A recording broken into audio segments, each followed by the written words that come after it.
at meron nga tayo ditong kasama sa studio ngayon, isang special na bisita. Welcome sa Radyo Bandera kapatid, Sen Rosol. Lahi pa ng pinanggalingan ito, galing pa ito ng Angeles ba tama? Angeles, Pampanga. Si Sir Bin, si Kuya Bin na ang AOK ha. Alvin Ortiz Quijado na. Ayun, Alvin Ortiz pala yun. Kaya sir, nakalate na tayo. Ito, sir. Yes, hello po, magandang hapon po muli. O, nakita nyo, Si, parang, Kuya Bin, parang gusto na akong paalisin ni Kuya Bin. Hindi naman po, charot lang. Okay, De, muli magandang hapon po sa inyo lahat mga kabandera. At syempre magandang hapon din po Sir DJ Yan E. DJ yan? Kumusta po kayo? Parang ako interviewin mo sir dito ka kaya. De, actually kaya ganyan ng ni sir, yung niya, speaking boss niya kasi yan, nag-aaral ng sir. Self-Com Development Communication. Yun, konektado rin sa radyo, di ba sir? Yes po, community radio po. O yun. Kaya ang ganda ng speaking voice niya, no? Talagang Bagay talagang po yan. kita mo naman. Talaga maganda future nito. Of course. Mukhang sir, tanong ko lang, naka-experience na sa radio hosting parang ganito? Yes po, doon sa isang FM community radio station po, nag-program po kami ng isang classmate, 4 na episode about dun sa electricity. So, medyo sa unang episode, medyo kinakabahan. Second, nag-i-improve ng konti. Third, nag-i-improve pa. Then yung fourth, medyo nawala tayo sa focus kasi okay naman, na-overcome naman. Saan to sir? Saan to? Sa Magalang, Pampanga po. Okay po. Oo nga pala, si sir nga pala ay galing pa ng Pampanga. Angeles na ba? Angeles. Angeles City, nandiyan ang Shinma. Shoutout sa mga Shinma family natin dyan sa Angeles. Ayun sir, ito kasi si sir, sobrang natin to, supporter to ng Radyo Bandera Central Luzon. Ito yung taga-share, talagang taga-comment. Ang sipag nito si sir Sir, kwento mo nga kami ng tungkol sa'yo, bakit napakasipag mong makinig sa amin?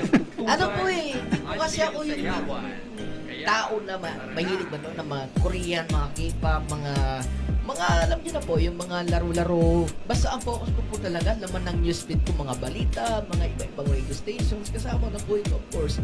Nanonood din po kasi yun ang gusto ko po po. Ganda no? Kasi DJ Sunny lang pag pinapakinggan ko siya, parang nanonood ako ng news Parang si Arnold Clavio. Si Igan po, no? Si Igan. Ayun sir, kasi baka merong nanonood sa atin ng mga rapper, baka nagtataka, ano ba to? Ano ka ba? Ano bang meron ka bang kumbaga meron ka bang contact na mga meron ka bang mga malalapit sa iyo na sa music, mga rappers kasi itong natin, program natin talaga to para dedicated to sa mga rappers especially Bulacan rappers, pero ikaw lagi kita nakikita. Linggo-linggo halos nakikita kita napapakinggan mo yung mga pinapatagdag doon, di ba? Yes po. Kwento mo ba? Hilig mo rin ba? O ano? Sa mga nakikinig po at mga nanonood po, sa mga hindi nakakaalam, from grade 1 or I think something of elementary level, no? Nung elementary po ako, nagkaroon ako ng interest sa FM, sa AM radio. Nakinig po ako ng isang AM radio. Doon po yan sa Pampanga. So hanggang sa napunta ako sa grade 1, grade 2, radyo pa rin. Hanggang nung nag-grade 6 po ako, dala-dala ko pa nga po yung portable Bluetooth ko ma'am, pwede po makinig pagkatapos ng class. Magla-lunch po ako, makikinig po ako ng balita sa alas 12. Sige, ganyan. Hilig niya talaga, hilig. Pero nung nag-high school po ako, sige, tuloy-tuloy. Pero never pa po ako naka-experience ng radio broadcasting sa school. Kasi wala pa kong ganyan. Pandemic po kasi, wala pa ganyan. Okay, pero ngayon, graduate ka na, sir? Graduating po. Si Kuya Bin, graduating pa lang. Graduating pa lang po. Okay. Thesis na lang po yung intake ko po. Oo, maganda yan na napaupo kita dito first dito sa Bulacan kasi First time ko lang po. baka after ilang taon sa TV na natin makikita to si Kuya Bin. Hindi po. Ang lang po kasi. Bakit hindi, di ba? Ang hindi ako po talaga DJ yan is radio po talaga. Radio talaga. Pwede po tayo maging news writer, why not? Kung ano yung kaya po. Pagka nag-hiring dito, pwede ka dito, no? Of course. Pag kailangan ng mga pangkalahatan ka naman no? Pwede po ako sa lahat. Pala, shoutout mo si DJ Ron na pinapanood ka ni DJ Ron. Magandang hapon po. Naku, magpalakas po kayo at malakas yan, malakas. Malakas na yan. Yan, Sobrang lakas niyan. Yeah, sa sobrang lakas. Hindi nakapunta, sobrang Yun na, lakas. Oo. Napasobra sa lakas. Charot lang. Ron, magandang hapon po at ingat po kayo dyan. Saan man po kayo naroon sa buong Pilipinas, Luzon, Visayas at Ayan, totoo yan. Lagi, paikot-ikot ng Pilipinas yan si DJ Ron eh. Shoutout mo nga kapatid yung Batang Mental. Shoutout mo nga yung Batang Mental. Yes, shout out po sa mga batang mental, mga kababayan ha. Support natin sila. Nakaano ka na ba yan? Nakaroon na ba ng pagkakataon na nakakasalubong ka ng isang Batang Mental? So far, so good. Wala na po. Puro mga mabubuting tao po sila.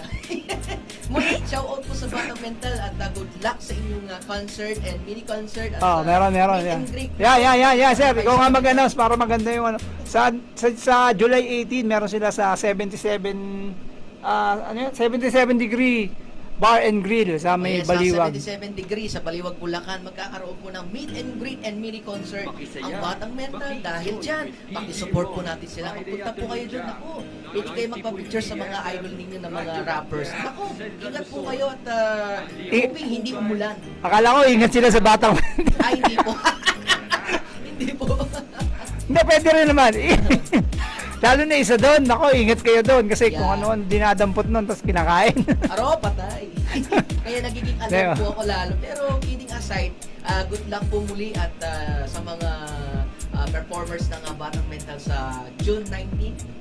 July 18. Sorry, July 18. Yeah, sa 77 degree Resto Bar and Grill sa Baliwag, Bulacan. Meet and greet.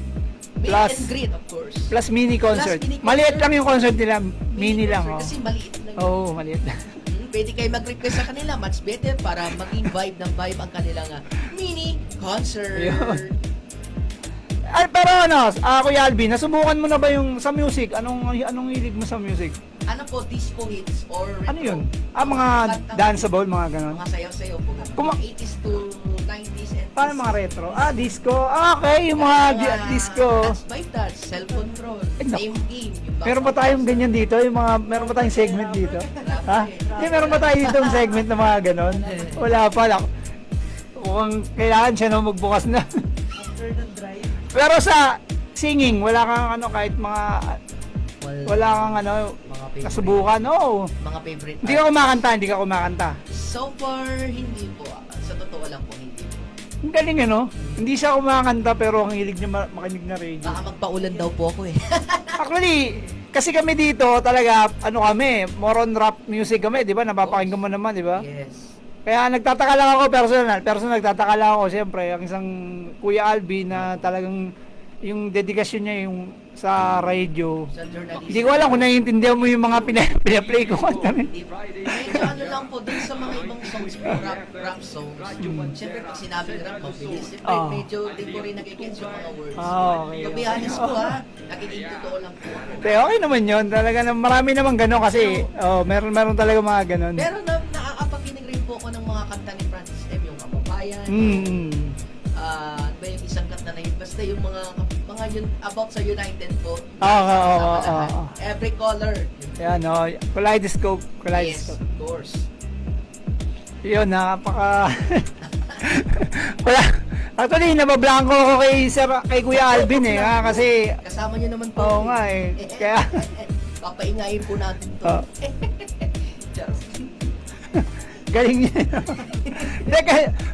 Di ba ako, laking rin kasi ako, nakikinig ng mga radyo, pati yung mga AM, yung mga gano'n, di ba? May mga doon, yung mga drama-drama, yung mga tawa-tawa, yung mga ganyang mga tao. Doon ko naririnig yan yung mga ganong mga style. Mga po, sound effect. Excuse me po, mga... May kanigas ba yun? Radyo na, TV pa. Ngayon, radyo na, Facebook Live pa ngayon. Ngayon po, uso na ngayon yung digital age. Dati, media converter. Di ba dati, radyo na, TV pa ngayon. Radyo na, online live streaming. Live streaming Nauso pa. na po yan, digital Every page age pa. Ayun, maraming salamat sa pagbisita mo, Kuya Bin at Kuya A.O. Quijado sa Facebook. Follow nyo po siya, mga kaibigan. At kasi, nagkataon lang talaga, actually, wala siya sa program, so siningit ko talaga siya kasi napaka-supportive nitong tao na to. Kaya nga ngayon, ako mismo nagulat, lalo na doon sa speaking voice niya kasi sa comment section, di mo naman maririnig yung mga salita, puro comment lang, di ba? Tsaka share lang siya ngayon. Na-meet ko siya, tapos napaupo ko pa siya dito, kaya nakakatuwa. Sana before nito, di ba, nakakausap mo naman ako sa ano? Oo, dapat para nakapag-set tayo ng mga line of questioning. Ikaw na rin yung gines ko eh. Ano? Linawin ko lang, hindi siya guest dito, ano siya, visitor siya. Talagang from Pampanga, Angeles. Bumiyahe siya papunta dito, grabe. Maraming salamat sa iyo, sir. Kung meron lang kaming may bibigay sa iyo na guys sa Radyo Bandera, gagawin namin. Pero siyempre maraming salamat na rin po sa suporta nyo. Yes. Sana huwag kayong magsasawa kahit nakakasawa kami dito. Sabi ng hindi po. Basta marami nakikinig, basta ano po, informative Ayun. naman ang mundo ng radyo. Ayun, no. Siyempre kasi kami parang na medyo ano lang awkward lang kasi rap music kami, di ba? Sa rap kami nakalinya eh. Pero masarap kausap si Sir. Talagang ano, konti na lang masasabi mo pag si Sir ang ano kausap mo. At ayun na Sir, pasensya na kasi sobrang light lang ng panahon natin. Meron magpe-play lang ako ng mga ilang kanta. Kung may pagkakataon pa, subukan natin makabalik, no?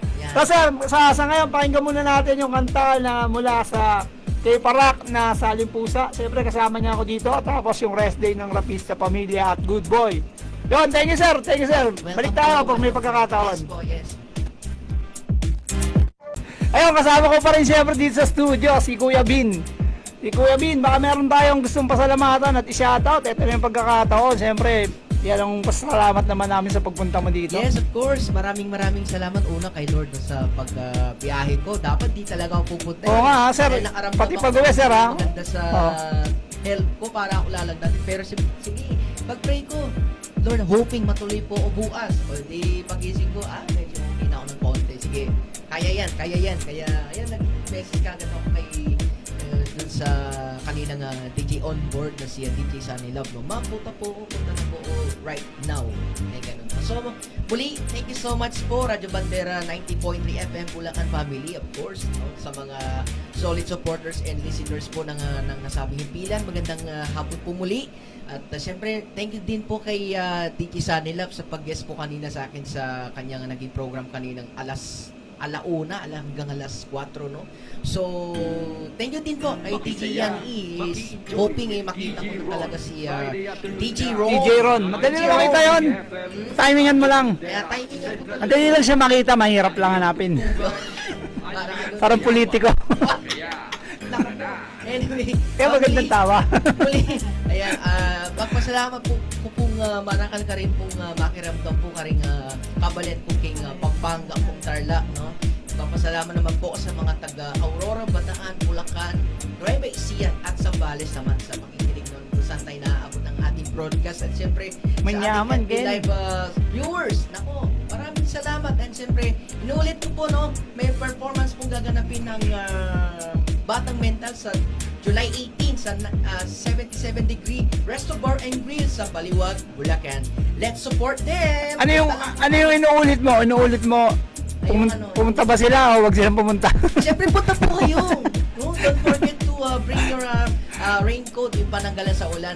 Kahit na safe man yung lugar. Basta magdala pa rin kayo ng pananggalan sa ulan dahil hindi naman natin ma-predict kung kailan umulan, kailan araw. So, just be ready na lang po sa magiging lagay ng panahon dyan sa nasabing event. Good luck po mga Batang Mental. Sumasaludo po si DJ Vincent. Thank you, Kuya Bin. Thank you. A.O. Kiado sa Facebook name niya. Ako shoutout nga pala kay Christian Jose